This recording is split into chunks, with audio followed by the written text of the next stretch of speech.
Hi guys, ഇന്ന് തേങ്ങ അരച്ച ഒരു ചെമ്മീൻ കറി കണ്ടാലോ. അതിലേക്ക് നല്ല കഴുകി വൃത്തിയാക്കിയ ചെമ്മീൻ എടുക്കുക. ഇനി നമുക്ക് ഇതിലേക്ക് അരപ്പ് തയ്യാറാക്കാം. അതിനു വേണ്ടി മിക്സിയുടെ ജാറിൽ ആവശ്യത്തിന് തേങ്ങ ഇട്ട് കൊടുക്കുക, ചെറിയ ഉള്ളി, ആവശ്യത്തിന് വേണ്ട മഞ്ഞൾപ്പൊടി, മുളക് പൊടി, കുറച്ച് ഉലുവ, പിന്നെ കുറച്ച് മല്ലിപ്പൊടി, ആവശ്യത്തിന് ഉപ്പ്, കുറച്ച് വെള്ളവും കൂടെ ചേർത്ത് നല്ല ഫൈൻ പേസ്റ്റായിട്ട് അരച്ചെടുക്കുക. ഇനി നമുക്ക് ഒരു ചട്ടി അടുപ്പത്ത് വെക്കാം. ചട്ടി ചൂടായതിന് ശേഷം ഓയിൽ ഒഴിച്ചു കൊടുക്കാം. ഓയിൽ ഒന്ന് ചൂടായി വരുമ്പോഴത്തേനും അതിലേക്ക് ആവശ്യത്തിന് വേണ്ട കടുക് ഇട്ട് കൊടുക്കാം.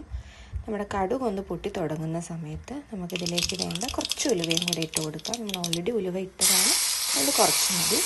പിന്നെ ഇതിലേക്ക് ജിഞ്ചർ ഗാർലിക് പേസ്റ്റാണ് ഇട്ട് കൊടുക്കുന്നത്. അതൊന്ന് മൂത്ത് വന്നതിന് ശേഷം കുറച്ച് സവോള, ഒരു പകുതി സവോള കട്ട് ചെയ്തതാണ്, അതൊന്ന് ഇട്ട് ജസ്റ്റ് ഒന്ന് സോട്ട് ചെയ്യുക. ഇനി ഇതിലേക്ക് ആവശ്യത്തിന് വേണ്ട പച്ചമുളകും കൂടി ഇട്ട് കൊടുക്കുക.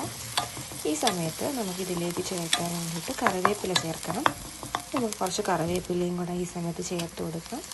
ഇനി കറിവേപ്പിലയും ഉള്ളിയും പച്ചമുളകും ഒക്കെ കൂടി ഒന്ന് വാടി അതിൻ്റെ പച്ചമണം ഒന്ന് മാറി വരുന്ന സമയത്താണ് നമ്മൾ നേരത്തെ അരച്ച് വെച്ചേക്കുന്നത് നമ്മുടെ അരപ്പ് ചേർത്ത് കൊടുക്കേണ്ടത്.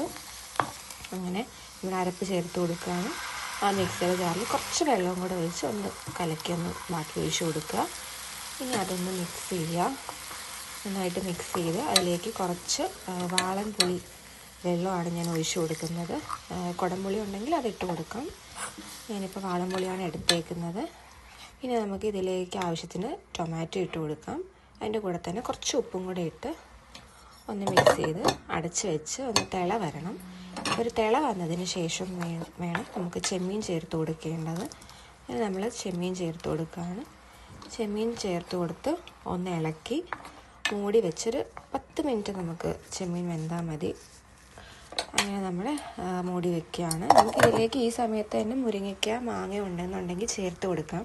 എൻ്റെ അടുത്ത് അത് ഇല്ലാത്തത് കൊണ്ടാണ് ചേർത്ത് കൊടുക്കാത്തത്.